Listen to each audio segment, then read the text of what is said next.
Hi everyone, welcome back to Tech World tutorial.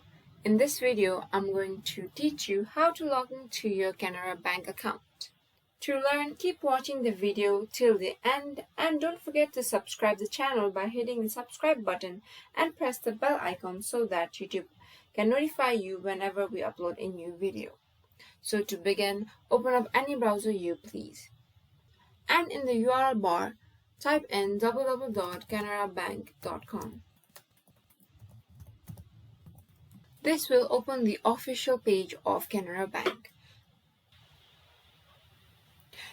Now click on Net Banking desktop site, which should be on the right side. After clicking on that, you will lead to a login page. Make sure you have your user ID and password. Now type in your user ID and password correctly. And in the CAPTCHA, type in the number and letters which are seen here. For example, I'll type in 2 capital C 273. Now if you haven't created an account or you want to reset your login password, then click on create/reset login password.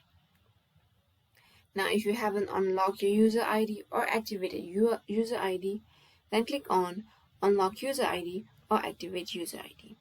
And in case you forgot your user ID, then click on you forgot user ID. Now if you haven't registered your online banking yet, then click on new registration. So after typing in your user ID, correct password and the CAPTCHA, click on sign in. You'll be logging to your Canara Bank account. So this was the process of logging into the Canara Bank account. Hope this video was helpful. For your time, stay tuned. We will be uploading similar kind of videos. Thank you.